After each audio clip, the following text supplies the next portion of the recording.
KPM. Assalamualaikum, salam sejahtera, what's up everybody? Anda sedang menyaksikan Sukses SPM 2021 bersama dengan saya, Akmal Nazri. Apa khabar semua? Sihat? Alhamdulillah. Ingat, kita belum menang lagi, jadi sila patuhi segala SOP. Sentiasa cuci tangan dengan kerap, sentiasa memakai pelitup muka dan juga menjaga jarak 1 meter. Baik, hari ini saya nak update kepada anda semua yang sedang menyaksikan Sukses SPM 2021 ini bagi kes harian COVID-19 di Malaysia. Hari ini angkanya adalah 17,405 kes. Jadi kepada anda semua, ingat sila patuhi segala SOP. Baik, kepada anda semua calon-calon SPM di luar sana yang mengambil subjek Sains Komputer, hari ini kita akan belajar bersama dengan seorang guru yang cukup hebat. Katanya dah datang 3 kali. Dan beliau ini mempunyai pengalaman sebanyak lebih daripada 50 tahun. Betul ke? Nak tahu betul ke tak betul? Jom kita tengok profil guru hari ini. Let's go.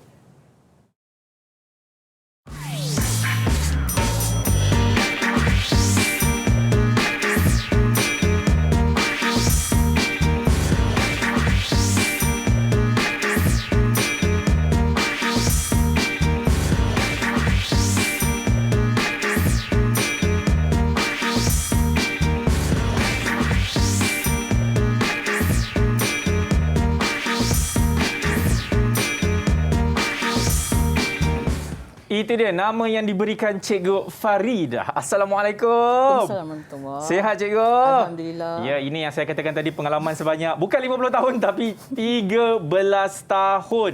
Cikgu, kalau kita tengok sebelum ni kan, waktu kita ada yang mula-mula kita buat bersama-sama tu kan, bagi subjek sains komputer. Pada ketika itu kita belajar siri 1, betul? Pada 7 Julai hari itu siri 1. Ingat tarikh tau. Dan hari ini siri 2. Ini siri 2. Saya ada buat ulang kaji semalam Cikgu sampai tak tidur. Saya ada tengoklah kan perbezaan di antara siri 1 dan siri 2. Dia punya perbezaannya tidaklah banyak sangat kan Cikgu? Tak banyak sebab dia dalam tajuk yang sama. Cuma pada siri yang pertama kita fokus kepada mencari kunci. Betul. Tapi pada siri yang kali ini kita cuba fokus kepada ERD tukar kepada skema hubungan. Okey. Dan kalau kita sempat, kita akan cuba tengok juga kepada kebergantungan fungsi. Baik, itu dia. Saya pasti kalau siapa calon-calon SPM yang mengambil subjek ni dah tahu dah daripada ERD nak tukar kepada itu. Sekejap lagi kita akan sentuh bab itu, tapi sebelum itu kami di Didik TV sentiasa melakukan protokol kesihatan. Jadi dengan itu Cikgu, kita nak lakukan sanitasi dulu. Boleh Cikgu? Boleh. Okey, mari Cikgu, silakan. Saya dulu. Boleh. Kuat sangat Cikgu. Okey. Alright, kita gunakan gel pembasmi kuman supaya kita semua kata hindar daripada wabak COVID-19 dan sekaligus kita doakan juga Malaysia akan bebas Cikgu daripada wabak COVID-19. Cikgu, saya nak tanya tambah sedikit mengenai kenapa Cikgu takut? Mengenai subjek Cikgu, mengenai kita nak sentuh kejap lagi kan. Dia antara siri 2, siri 1 ni dia memang ada kesinambungannya lah kan? Ya, ada. Dan mereka memang kena ikutlah daripada siri 1 sehinggalah yang kita nak belajar kejap lagi ni kan? Ya. Yes. Dia sebenarnya ada 3 siri. Siri 1 kita cover pasal mencari kunci. Betul. Siri 2 hari ini kita akan belajar skema hubungan dan juga kebergantungan fungsi. Dan siri ketiga nanti penormalan. Jadi kena ikuti sebab kalau tak ikut nanti pelajar lost, jadi macam dia tak tahu nak buat penormalan tu dia ada kaitan dengan kunci, dia ada kaitan dengan skema hubungan. Betul. Jadi semua ada kaitan. Jadi kena ikutlah. Itu kaitan dia. Jadi kepada anda semua, sila pastikan setia bersama dengan kami selama 1 jam ini. Dan sekarang ini kita nak tengok pula pandangan pelajar mengenai subjek ini. Jom kita tengok. Didik TV KPM. Assalamualaikum warahmatullahi wabarakatuh. Dalam subjek sains komputer ini, saya menyukai topik gate logik. Topik yang saya berasa suka untuk difahami ialah topik pengaturcaraan berasaskan web. Oleh itu, saya berharap dengan adanya Didik TV ini dapat membantu saya untuk meningkatkan tahap pencapaian dalam pembelajaran saya dan juga dapat memperolehi nilai grade yang baik dalam SPM. Dalam subjek sains komputer ini, saya suka topik pengkomputeran kerana memberi kemudahan-kemudahan kepada pengguna lain. Selain itu, dalam topik ini juga ada bahagian-bahagian yang sukar untuk saya fahami, antaranya gate logik. Saya harap dengan adanya program Didik TV ini dapat membantu saya dalam mengulang kaji, terutamanya dalam musim PKP ini. Semoga saya dapat meraih keputusan cemerlang dalam subjek ini dan juga subjek-subjek yang lain.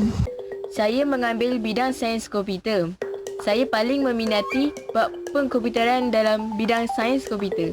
Saya dapat memahami tentang contoh aktiviti-aktiviti yang tidak beretika dalam pengkomputeran. Contohnya seperti memuat turun peribadi yang tidak sah dan membuat salinan pautan tanpa kebenaran pemiliknya. Jadi, saya di sini berharap dengan adanya program Didik TV ini dapat membantu kami calon SPM 2021 untuk mencapai A+ dalam subjek sains komputer. Didik TV KPM.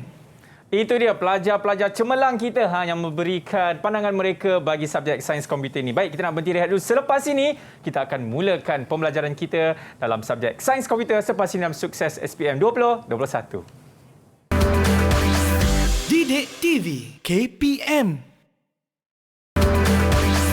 Didik TV KPM. Okey, masih lagi menyaksikan Sukses SPM 2021 bersama dengan saya, Akmal Nazri. Baik, sekarang ini kita nak perkenalkan kepada anda semua pelajar hari ini ataupun sekolah pilihan hari ini. Siapakah mereka? Mereka ini daripada Sekolah Menengah Kebangsaan Trolak Selatan Perak. Ini dia. Assalamualaikum, selamat petang. Apa khabar semua? Boleh on mic? Baik. Okey. Baik, boleh perkenalkan diri anda bermula daripada ini dia, Fahmi Zudin. Silakan Fahmi Zudin. Assalamualaikum. Waalaikumsalam. Nama saya Muhammad Fahmi Zudin bin Kamarudin. Boleh panggil Fahmi. Cita-cita saya menjadi tentera. Tentera. Terbaik Fahmi. Okey, seterusnya. Siapa ni? Muhammad Fahmi Khair. Betul ke? Ya, betul. Ya. Perkenalkan diri anda. Silakan. Assalamualaikum. Nama saya Muhammad Fahmi Khair adalah pembikai rutin. Saya daripada SMK Trolak Selatan. Cita-cita saya ingin menjadi seorang angkasawan. Cantik. Nanti boleh tumpang sekali tak? Baik, all the best to you Fahmi. Okey, seterusnya. Akash, betul ke? Akash. Okey, Akash, perkenalkan. Akash, minta maaf, boleh tak awak dekatkan mikrofon tu dekat mulut awak? Sebab suara awak jauh sangat. Akash? Okey. Salam sejahtera, nama saya Akash Hanan Laki Pujamukti dari Sekolah Menengah Kebangsaan Trolak. Cita saya menjadi seorang guru. Menjadi seorang guru, terbaik Akash. Okey, seterusnya Haris Samsudin, betul? Betul. Okey, silakan. Assalamualaikum dan salam sejahtera. Nama saya Muhammad Haris bin Samsudin. Cita-cita saya ingin menjadi doktor. Terbaiklah Haris. Okey, terakhir sekali, siapa nama dia tu?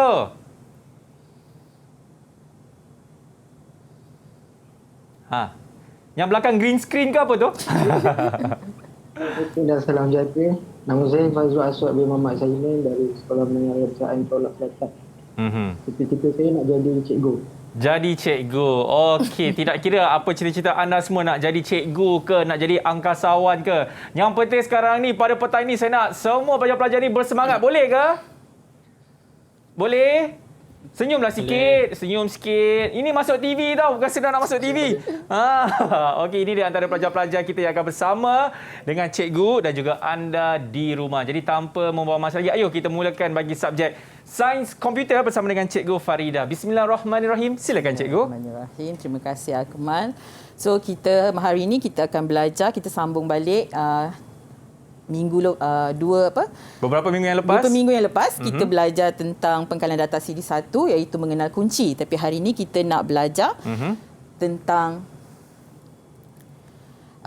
Pertama, iaitu kita nak menukarkan ERD kepada skema hubungan. Dan yang kedua, kita akan bercerita tentang konsep kebergantungan fungsi dalam pangkalan data. Baik. So, dah bersedia semua? Dah, cikgu. Dah ya? Bagi pihak Okey. Sekali sebelum kita mula, sebab kita bercerita pasal ERD kan. Mungkin cikgu nak refresh balik mengenai ERD kan. Jadi Akmal tolong cikgu panggil seorang. Boleh cikgu? Bukan tolong jawab, panggil seorang. Tolong jawab pun boleh kan? Saya cakap saya ulang kaji semalam. Okey, jadi rajah ini berkenaan tentang apa? Cerita apa rajah ini? Okey, siapa ingin terangkan rajah ini apa maksud di sebaliknya? Mungkin kita boleh minta Fahmi Zudin. Boleh Fahmi Zudin? Boleh. Okey, silakan. Rajah itu nama dia ERD.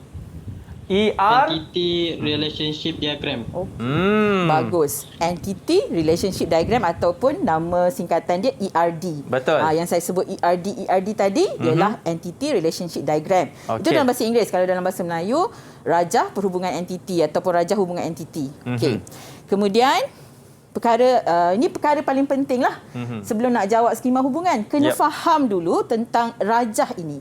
Okey, rajah ERD ni ialah satu contoh rajah ERD menunjukkan hubungan antara dua entiti, doktor dengan pesakit. Okey. Pernah jumpa doktor tak, Akmal? Alhamdulillah. Ada cikgu. Pernah jumpa doktor? Okey, kalau pernah jumpa doktor mesti tahu kita ni sebagai apa? Kita sebagai pesakit lah. Ya, dan doktor tersebut doktor lah. Dan kena tahu juga tentang attribute ataupun ciri-ciri tentang entiti tersebut. Okey, ciri-ciri ni kita kena ingat balik lah. Bukan semua ciri-ciri boleh masuk. Ciri-ciri yang berkaitan dengan nak buat sistem sahaja. Okey. Ciri-ciri doktor tu pakai baju putih semua kita tak masuk ya. Kita masuk ciri-ciri macam mana sistem tu berjalan. Sistem tu perlukan apa. Jadi kalau saya tunjukkan rajah ini adalah satu contoh rajah ERD yang mempunyai hubungan many to many. MN tu bermaksud mempunyai hubungan many to many. Okey. So dalam rajah dalam entiti doktor ada dua atribut, ID doktor dengan nama doktor. Okey, soalan cikgu, kenapa ID doktor tu digariskan? Itu maksudnya apa? Adakah ianya begitu penting, cikgu? Penting sebabnya ini berkaitan dengan siri yang lepas. Jadi apa maksudnya yang ID doktor bergaris tu? Itu maksudnya apa? Fahmi mungkin boleh terangkan kenapa ID doktor itu bergaris. Fahmi? Fahmi ada dua tu. Fahmi mana? Fahmi Khair. Fahmi Khair. Sebab dia kunci primer. Bagus. Sebab dia ialah kunci primer. Kunci primer kita kena tandakan dia dengan tanda garisan. Kadang-kadang boleh juga nak tandakan gunakan notasi KP. Tapi dalam rajah kita gunakan garisan solid line, garisan apa? Bukan putus-putus tapi solid. Okey. Kemudian entiti kedua iaitu pesakit, ada 4 atribut kat situ. KP pesakit, nama pesakit, alamat dan nombor telefon. Baik. KP pesakit tu digariskan, bermaksud dia ialah kunci primer. Okey. Ini hubungan. Hubungan ni ada atribut. Biasanya hubungan tiada atribut, tetapi kalau dalam kekardinalan many to many, hubungan biasanya ada atribut. Jadi kadang-kadang dalam soalan dia tak bagi MN. Dia bagi diagnosis, tarikh rawatan. Lepas tu dia tanya, apakah kekardinalan yang sesuai? Jadi itu juga ialah many to many. Okey, rajah ini sebenarnya belum dinormalkan. So bila kita normalkan rajah ini, mungkin rajah ni bentuk seperti ini. Dia letak petak kat sini. Ada yang tanya cikgu kena warna macam cikgu buat ni ke? Tak semestinya. Boleh warna putih. Apa-apa ini cikgu saja. nak bagi warna sikit kan? Baik. Okay. Jadi rawat dia tandakan dengan petak. Okay. Petak ni bermaksud dia bakal menjadi entiti lemah.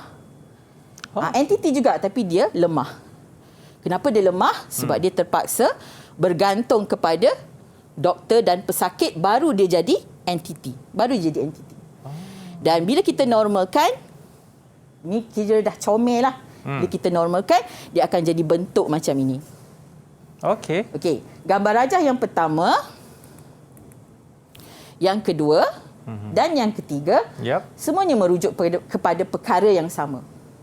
Okey, bukan berbeza, bukan rajah pertama tu lain, rajah kedua lain, rajah ketiga lain. Semuanya maksudnya sama, iaitu doktor merawat pesakit. Cumanya yang pertama tadi belum dinormalkan lagi. Okey. Rajah yang ketiga ni saya dah normalkan dan dah jadi entiti lemah. Okey, jadi entiti lemah rawatan dan many to many tu akan bertukar lah sebab dia dah jadi entiti lemah kan. 1M 1M. Nampak dia tukar daripada MN tu bila kita dah cantikkan dia akan jadi begini. Okey. Ini sebenarnya hint untuk pelajar mengenal pasti ERD yang mempunyai kekardinalan many to many. Okey. Jadi dalam ini tadi dia bagi diagnosis dengan tarikh rawatan kan? Okey. Tapi bila kita lukiskan entiti lemah, kita kena tambah sikitlah. Sebab setiap entiti mesti ada kunci primer. Jadi yang ini tadi tak ada kunci primer, jadi kita kena jadikan kunci primer. Sebab apa kita panggil dia lemah? Sebab dia bergantung kepada doktor. Tengok kunci primer dia ialah ID doktor dan juga KP pesakit. Sebab itulah dia menjadi kunci primer. Yang ini kunci komposit sebab dia memerlukan dua atribut sebelum boleh dijadikan kunci. Okey. So ini adalah secara ringkaslah ingat balik mengenai ERD. So bila kita dah faham ERD, barulah kita boleh bercerita pasal skema hubungan. Okey. Ini contoh yang pertama.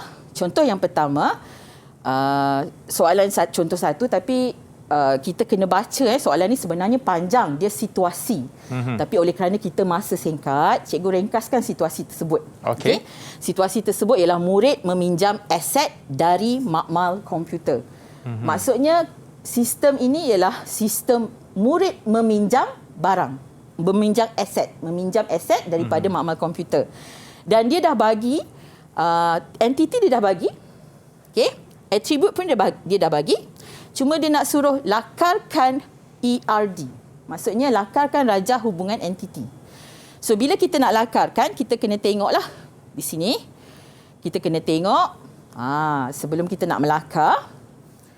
So saya nak minta bantuan anak-anak murid lah yang ada ni dan juga anak-anak murid di luar boleh melakar bersama. Kita tengok soalan satu, macam mana kita nak melakar ERD. Okey? Melakar ERD kita mulakan dengan apa? Dengan bismillahirrahmanirrahim. Mestilah. Bismillahirrahmanirrahim. Okey. Yang pertama kita kena mulakan dengan apa? Siapa boleh jawab? Fazrul, boleh Fazrul? Ya. Kita nak mulakan dengan apa Fazrul? Mulakan dengan entiti. Okey. Okey. Tak kisahlah mula dengan apa pun ya. Tapi yang paling penting 5 perkara kena ada semasa melukis ERD. Entiti, atribut, hubungan, kekardinalan dan kunci primer. Baik. Jadi Ashwat dia mencadangkan entiti. Kita mulakan dengan entiti. Okay. So macam mana kita nak lukis entiti? Sama-sama lukis sekarang ni. Dia dah bagi dah. Entiti tu asset, atribut tu entiti asset, attribute nombor asset, nama asset, kuantiti. Cuba lukiskan entiti asset. Jadi sekarang ni cikgu nak minta semua dapat lukiskan bersama. Okey. Pelajar-pelajar daripada SMK Toroak Selatan, mereka akan lakukan langkah pertama iaitu entiti cikgu Ya, entiti. Okey. Kita nak tengok siapa yang dah siap boleh angkat tangan dan tunjukkan. Satu je, buat satu dulu. Satu saja. Asset saja. Okey. Macam mana rupa dia? Sebab kalau nak buat panjang makan masa sikit kan. Betul. Asset. Sebab saya selalu buat yang panjang tu cikgu. Yelah kamu. Ya. Betul sangatlah tu. Okey, teruskan. Okey, siapa dah siap? Akash boleh tunjuk Akash.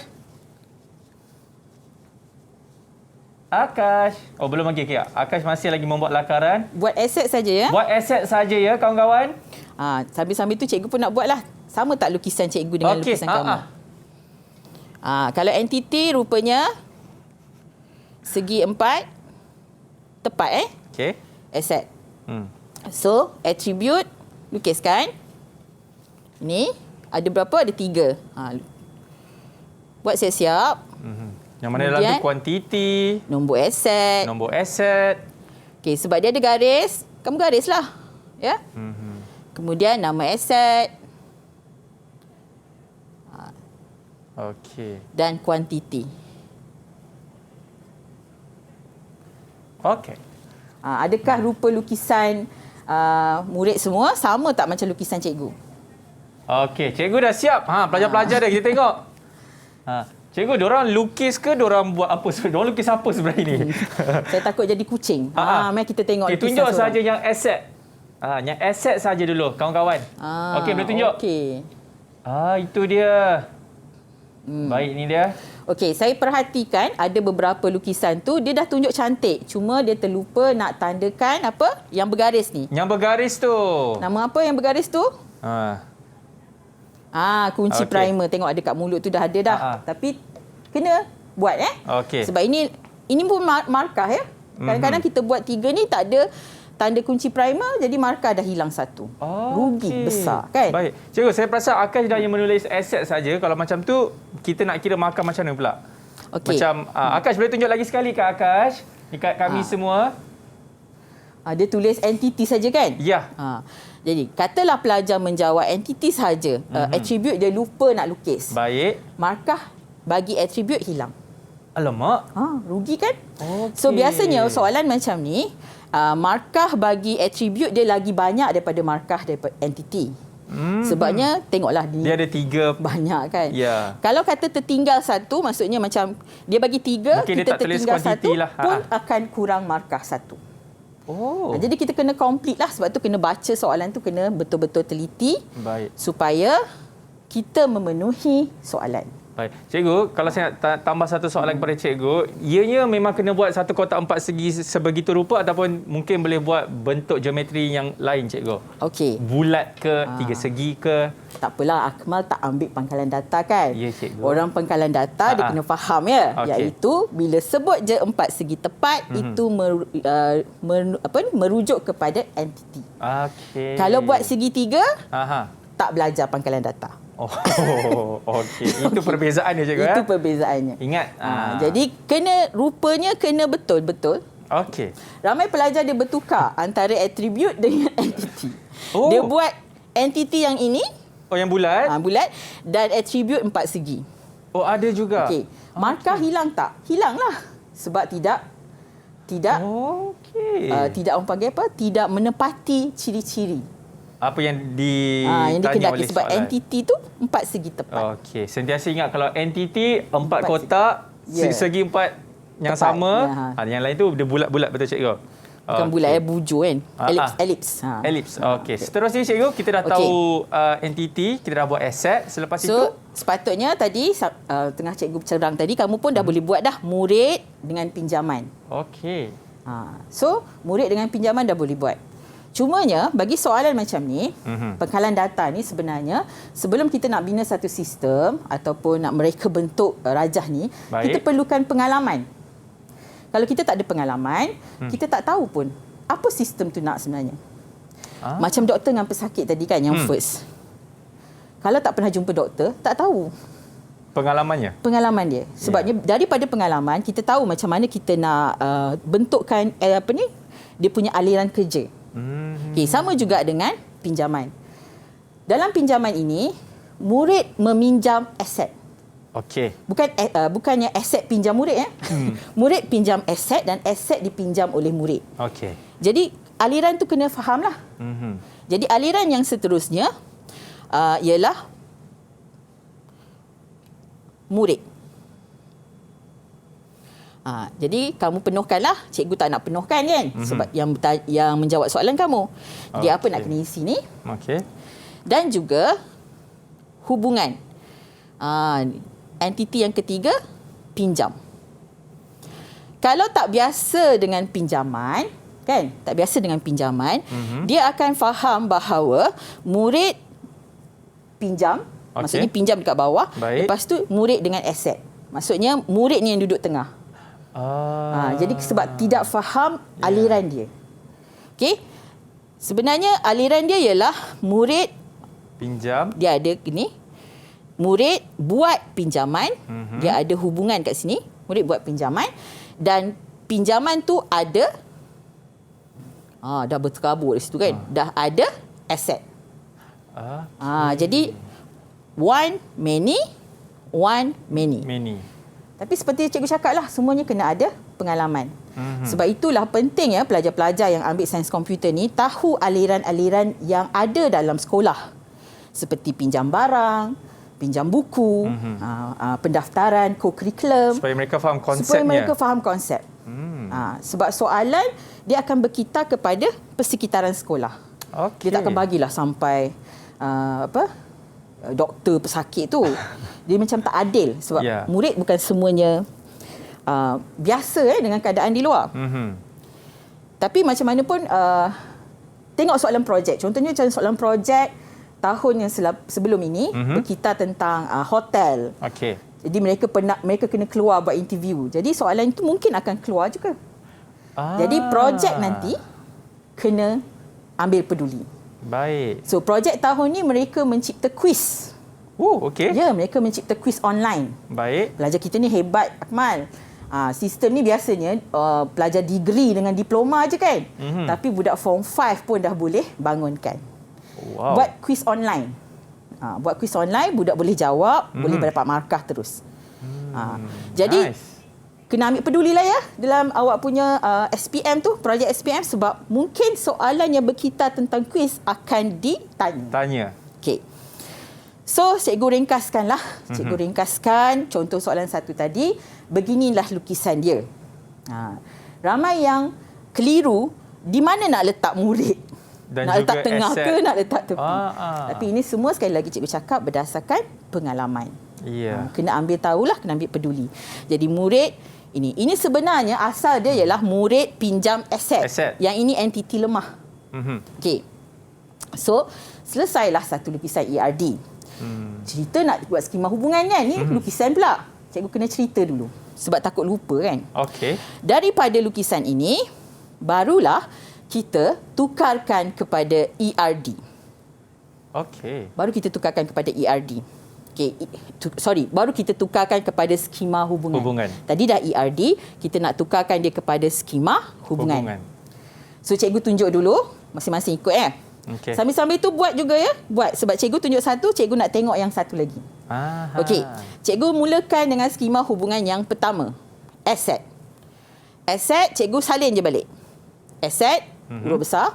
Nombor aset, follow follow dia punya, orang panggil apa? Dia punya letter, dia punya apa? Huruf besar, huruf kecil tu.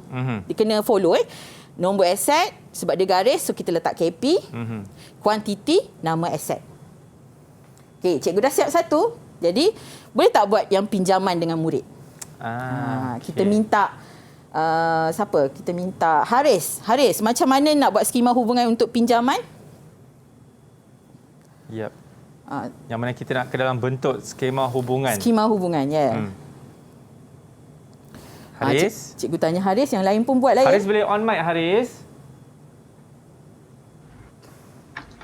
Okey. Boleh tunjuk? Apa agak-agak keluar? Pinjaman. Boleh angkat tinggi sikit je. Okey. Okey. Wow. Ke belakang sikit. Cikgu nak cakap ke atas ke belakang sikit. Cikgu nak cakap wow. Okey.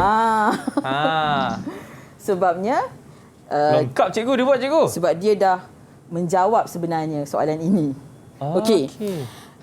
Langkah yang kedua sepatutnya muncul tapi dia dah jawab sebab dia tengok semua kan. Sepatutnya muncul begini. Tanpa KA lagi. Tadi jawapan Haris ada KA kan?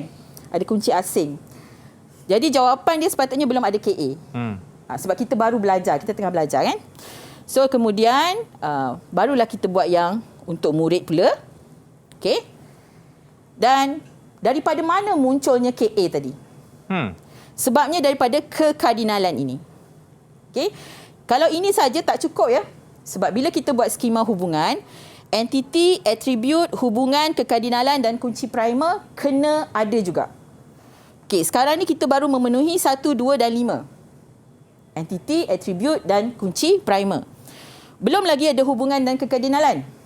So hubungan dan kekardinalan kita tengok daripada one many. Kalau one many bermaksud pinjaman ini akan pegang KA, kunci asing. Okey. Tapi kan cikgu, saya nak tanya kepada cikgu, saya pernah buat skema hubungan ni cikgu. Saya pernah nampak ada pelajar yang membuat bentuk yang bila tarikh pinjam kan dia koma, tapi lepas tu dia space kan tarikh pulang. So kalau kat situ saya nampak dia dekat kan. Kita patut space ke atau macam mana cikgu? Sepatut kena follow lah. Dia kena ikut betul-betul apa yang diberi. Oh. Kalau tarikh pinjam tu tarikh huruf T huruf besar, P huruf besar. Janganlah buat T huruf kecil, P huruf kecil. Kalau nak spacekan tarikh pinjam tu tak sesuai lah. Nampak macam tak bukan orang pangkalan data. Okey. Memang kena ikut bulat-bulat. Kena betul-betul ikut. Apa yang sebab ada. Sebab ini peperiksaan. Ya, kena ingat. Bukannya kita nak bagi cincai-cincai dekat programmer ke apa kan. Ini peperiksaan. Jadi kita kena follow lah. Okey. Kalau bagi huruf kecil, huruf besar, huruf besar. Kita jadikan amalan. Kalau dia jarakkan, jangan jarakkan. Jangan jarakkan. Kalau dia jarakkan, jaraklah. Okey. Tapi biasanya nama atribut kita tak jarak. Kita guna underscore ataupun kita buat beginilah, camel case nama dia. Okey. Okey. Daripada mana datang KA ni? Sebabnya kita nak memenuhi hubungan dan kekardinalan. Dalam skema hubungan dia tak tunjukkan kekardinalan. Tapi macam mana kita nak tunjukkan? Dengan menulis ni, KA. Daripada mana nak datang KA? Tengoklah. Dia many kan? Bermaksud ini akan jadi KA kepada pinjaman dan ID murid dia akan jadi kunci asing kepada pinjaman. Sebab yang ini dalam kes ini nombor pinjaman dia KP, dia dah bagi. Jadi bila ada KA barulah kita panggil entiti ni saling berkait. Saling berkait. Kebanyakan pelajar dia tertinggal ini. Dia tertinggal ni, dia tak buat ni. Jadi hilang tak markah? Hilanglah. Sebab dia tidak menunjukkan hubungan. Kena ingat ya, bila skema hubungan, dia mesti tunjuk hubungan antara entiti. Baik. Okey. Faham ya pelajar-pelajar semua? Okey? Okey ke? Semua agak serius cikgu ya. Serius. Semua muka agak ketat. Ada soalan tak? Ada soalan tak nak tanya? Sebelum kita nak berhenti rehat ni, ada apa-apa soalan nak tanyakan kepada cikgu? Kawan-kawan? Okey. Semua faham cikgu? Semua geleng kepala? Ya? Okey cikgu, sebelum kita nak meneruskan, kita nak berhenti rehat dulu. Boleh cikgu? Boleh. Baik, kepada anda semua jangan ke mana. Selepas ini kita akan sambung balik bagi subjek Sains Komputer dalam Sukses SPM 2021. Didik TV KPM. Didik TV KPM. Alright, masih lagi menyaksikan Sukses SPM 2021 bersama dengan saya Akmal Nazri. Baik, ingat kawan-kawan dan juga calon-calon yang mengambil subjek Sains Komputer ini, kalau kita nak buat skema hubungan, jangan lupa untuk letakkan KA. KA itu apa cikgu? Kunci asing. Kunci asing. Okey cikgu, seterusnya. Okey. Akmal cakap tadi pasal kunci asing kan? Ya. Sebenarnya dalam membina skema hubungan, kena ingatlah kunci primer tu wajib. Kunci primer itu pada wajib. Pada setiap entiti mesti ada kunci primer. Betul. Kunci asing hanya wujud jika ada hubungan. Jika ada hubungan baru kita letakkan kunci asing itu. Tapi mesti ada KA di mana-mana jadual. Mungkin jadual 1, mungkin jadual 2, mungkin pada 2 jadual terpulang. Okey. So kita terus pergi pada soalan yang kedua. Baik. Soalan kedua ni soalan tentang doktor dan pesakit tadi. Doktor pesakit. Lebih kurang macam soalan yang pertama, cumanya untuk doktor pesakit ni kita baca doktor buat rawatan dan pesakit terima rawatan. Hubungan masih lagi many to many, iaitu 1M 1M. Cuma sekarang ni cuba tukarkan ERD ke dalam bentuk skema hubungan. Ni macam tadi kita buat cikgu, betul? Macam tadi, cuma kita tukar nama entiti, kita tukar nama atribut. Boleh tak buatkan skema hubungan. Okey, ni kalau saya nampak dia ada hubungan ni mesti ada kunci asing cikgu. Ada KA. Semestinya ada kan? Semestinya ada. Sebab pesakit menerima rawatan daripada doktor. Ya. Jadi ada hubungannya. Ada hubungan. Nampak. Okey, boleh jadi orang computer science lepas ni. insya-Allah. Okey, Akash, apa jawapan macam mana skema hubungan? Setakat mana yang awak boleh buat? Okey. Mungkin Akash boleh tunjukkan. Okey, mari kita tengok Akash punya. Comel tulisan Akash. Okey, cikgu nampak cikgu? Cikgu pun tak apa jelas. Okey, tapi saya nampak cikgu. Cikgu rasa cikgu boleh jelaskan di sini. Okey, jangan dekat sangat. Macam tu okey. Okey. Just nice Akash. Okey, stay. Alright. Jadi, contohnya ini jawapan Akash kan? Ya. Okey, contoh jawapan Akash, dia kata diagnosis ni KP. Yang doktor ni dah betul Okey. Sebenarnya doktor dengan pesakit tak ada masalah. Yang bermasalah mungkin pada rawatan. Ya. Tapi kali ini soalan ini dia bagi bantuan, dia bagi ada ID doktor dengan KP pesakit. Okey. So kat sini Akash buat ID doktor tu KA. KP dia diagnosis. Kan? Okey, dalam kes ini dia lain dengan kes yang pertama, dalam soalan pertama. Dalam kes ini dia tandakan 2 KP. Kan? Bila dia tandakan 2 KP ni bermaksud KPKA. Dia juga kunci primer, dia juga bertindak sebagai kunci asing. Baik. Tak perlu dah tadi. Yang tadi kes yang contoh soalan pertama, contoh soalan pertama dia dah bagi surrogate key ataupun kunci tambahan. Memang dah ada tambahan kunci. Yang ini dia tak ada. Dia memang guna apa yang ada saja. Okey. Jadi kita sepatutnya di sini KP. Di sini pun KP. Diagnosis tidak sesuai kita jadikan KP. Okay. Kenapa diagnosis tak sesuai jadi KP? Diagnosis tu apa? Itu sebab cikgu kata soalan ni bias sebenarnya kalau keluar. Sebab pelajar tak biasa dengan term-term medik, betul? Baik. Tapi sebelum itu cikgu Akash, terima kasih Akash. Lama dia pegang. Lama Akash pegang. Bila nak turun ni? Terima kasih Akash. Okay. Diagnosis tak sesuai dijadikan KP sebab diagnosis macam nama jugalah dia boleh ada yang sama berulang-ulang kali. Jadi perkara yang boleh berulang-ulang 2-3 kali muncul kita tak sesuai jadikan dia KP. Kena ingat baliklah siri yang pertama kan, iaitu macam mana nak tentukan KP. Okey. Tarikh rawatan confirm lah. Tarikh kan ada yang sama. Tak boleh jadi KP juga. Jadi siapa yang nak jadi KP? Sebenarnya ID doktor dan juga ID pesakit merupakan KP juga. Jadi dia KP, dia jugalah KA. So cikgu ringkaskan macam mana nak jawab dia. Mula-mula doktor, rawatan. Cikgu tinggalkan mula-mula ya. Okey. Dan letakkan KP. Nampak? Letakkan KP. So, siapa pula jadi KA? Macam tadi Akash buat KA saja kan? Betul. Dia tunjuk kunci asing. Dia juga adalah KA.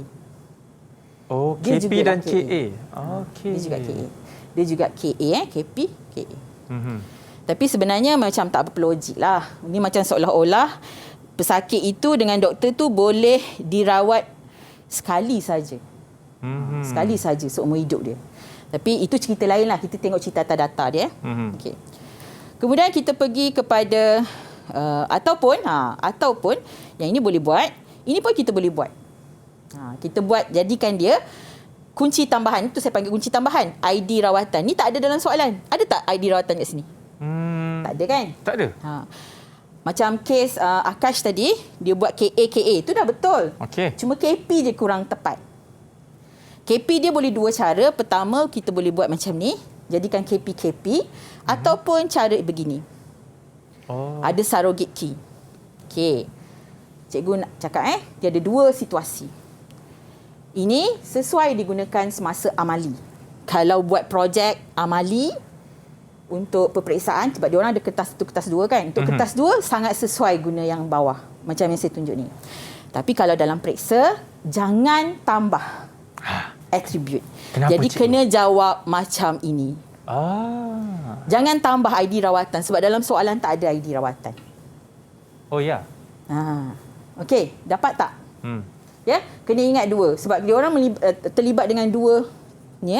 Jika perlu buat sistem, cantiklah nak guna ini surrogate key. Ya. Tapi kalau dalam soalan kena jawab apa yang tertera sahaja di dalam soalan. Okey. Tak boleh tambah-tambah ya. Ya. Jadi sebab tu pelajar-pelajar semua kena kuasai apa itu KP, apa itu KA. Jangan ingat KP itu ketua pengawas cikgu. Kalau ingat KP ketua pengawas, masalah nanti. So, selain daripada tu kita juga kena tahu macam mana nak baca kekardinalan. Nak terangkan kekardinalan. Ya. Okey, sebelum nak terangkan kekardinalan ni, Akmal bolehlah pilih ada ada apa ni? Ada 5 orang pelajar, jadi pilihlah seorang untuk jawabkan kekardinalan. Okey, yang pertama saya nak minta ni player Chelsea cikgu. Fazrul. Boleh Fazrul? Terangkan satu saja kekardinalan yang ada. Ya, silakan.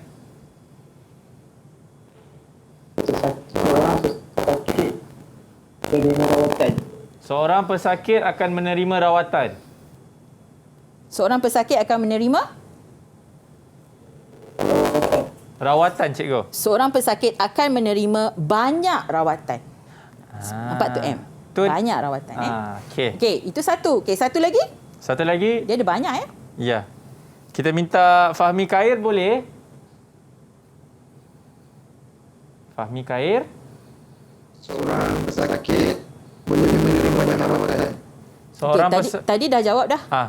Tadi dah jawab oleh Seorang doktor boleh merawat ramai pesakit. Seorang doktor boleh merawat ramai pesakit. Ya, betul. Sebab asal dia memang many to many. Jadi many to many walaupun situ one, sini one, tapi asal dia ialah many to many.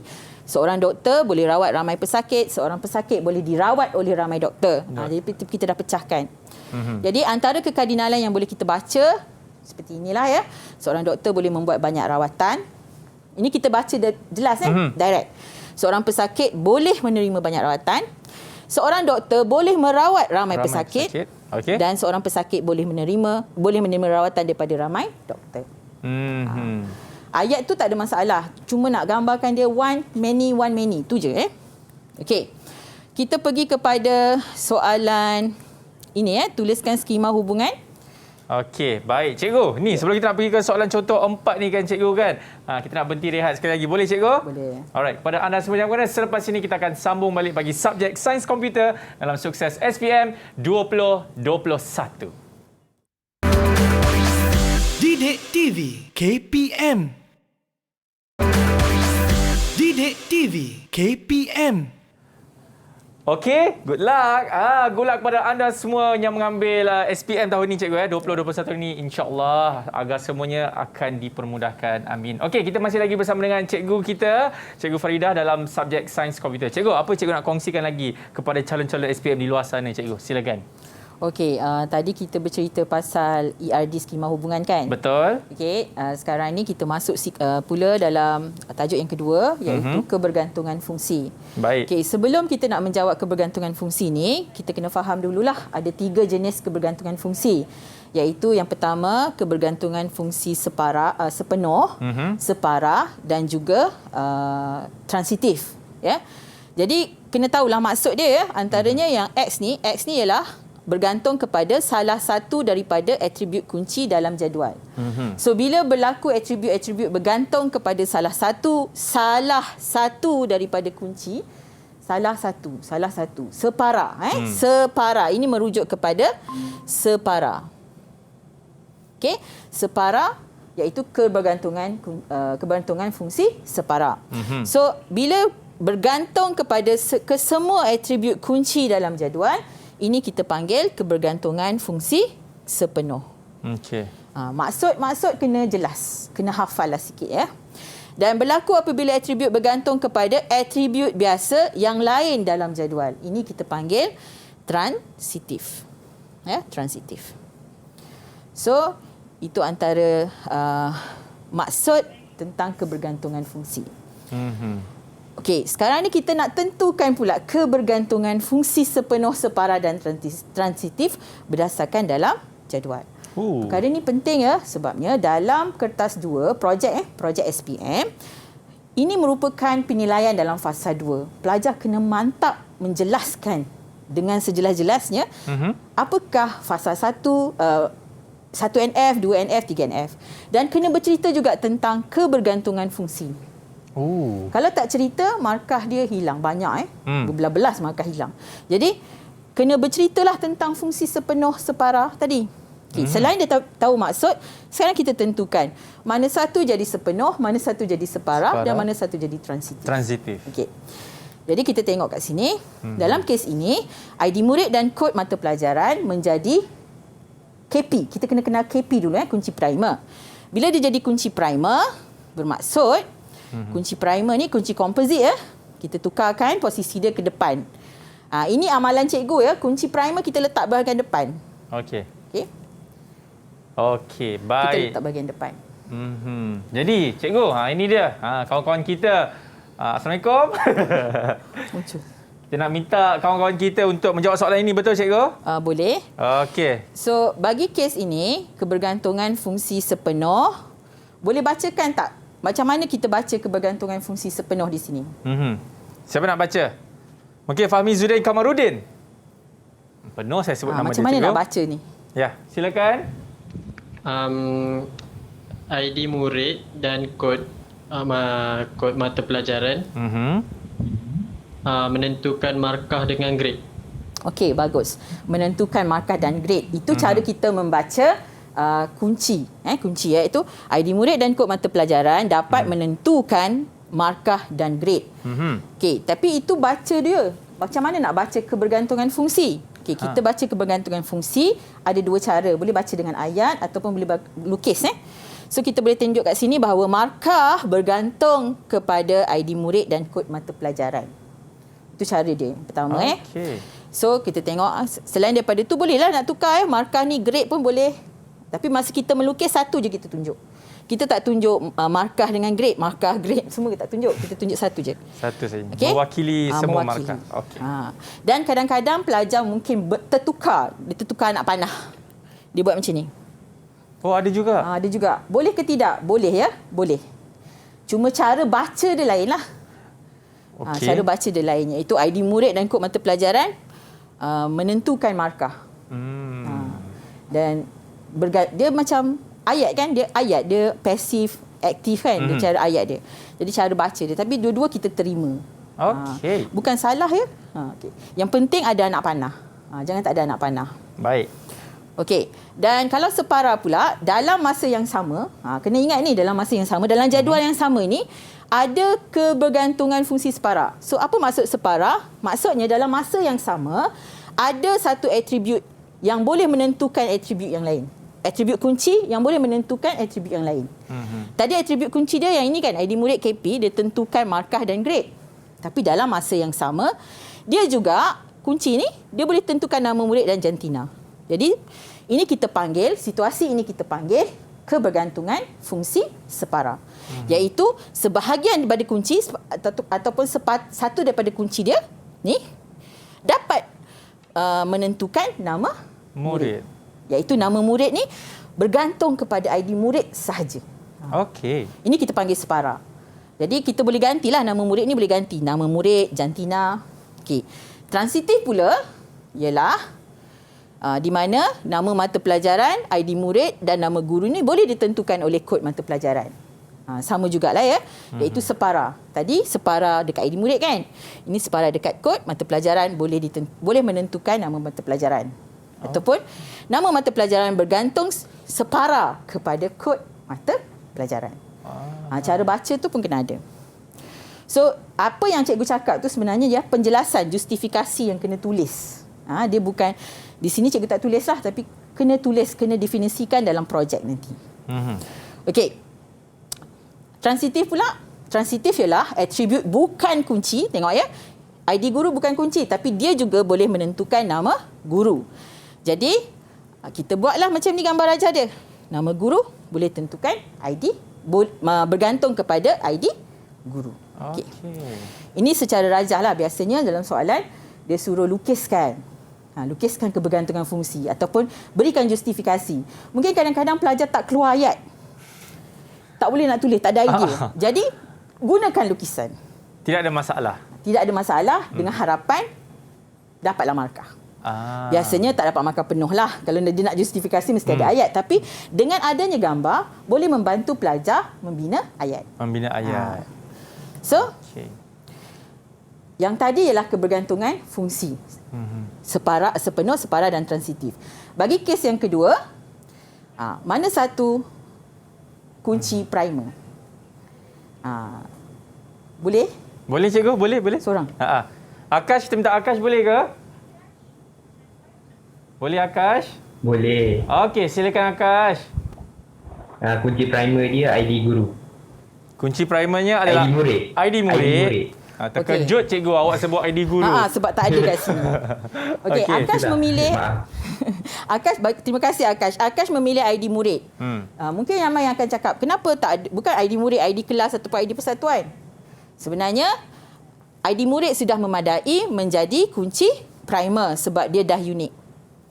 Ya, tidak semestinya setiap jadual mempunyai kunci komposit. Kunci komposit jika ada hubungan many to many. Ya. Kalau hubungan dia one to many, dalam kes soalan 7 ni one to many. Jadi dia hanya ada sepenuh sahaja. Jadi KP dia satu je kan. So maksudnya dia sepenuh sahaja. Maksudnya ID murid ni boleh menentukan ini, nama murid, boleh menentukan umur, boleh menentukan yuran dan seterusnya lah. Semua ni. Sehinggalah persatuan. Jadi dia ada tak separah? Tak adalah. Bila tak ada separah, tak payahlah buat separah. Tak payah jelaskan separah. Tiada separah dalam kes ini. Tetapi ada tak transitif? Ada. Sebab atribut bukan kunci. ID kelas boleh juga menentukan kelas dan ID persatuan boleh juga menentukan persatuan. Jadi dia hanya ada sepenuh dan juga transitif. Ramai yang keliru, dia kata semua nak kena ada second and F. Semua nak kena ada separah. Tak semestinya tengok kepada data. Tengok kepada data. Itu yang penting. Okey, itu dia cikgu. Boleh saya teruskan ke? Cikgu boleh berikan rumusan cikgu? Okey. So untuk soalan ini pelajar kenalah baca balik projek-projek yang pelajar yang murid buat Projek yang murid buat sekarang ialah kuis online, kena betul-betul faham macam mana kuis tu berjalan dengan baik. Apa jadual yang perlu, apa jadual yang ada, apa hubungan yang sepatutnya. Mungkin selepas saya terangkan ini, murid-murid semua perasan bahawa hubungan kekardinalan murid-murid buat tadi dalam projek ada masalah. Jadi betulkanlah, masa masih ada.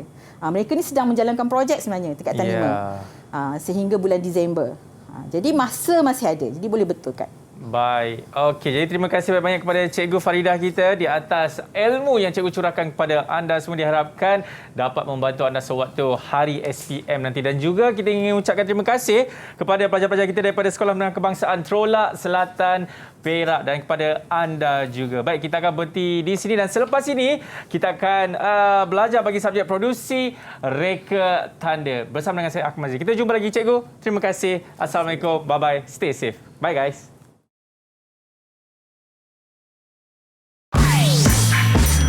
Didik TV KPM.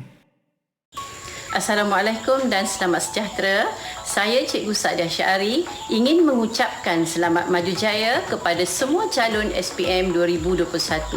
Walaupun kamu semua berhadapan dengan pelbagai cabaran dalam peperiksaan menghadapi SPM, tetapi Cikgu yakin ketabahan dan semangat kamu menghadapi semua rintangan akan membuahkan hasil. Cuba sehabis baik dan buat sehabis baik.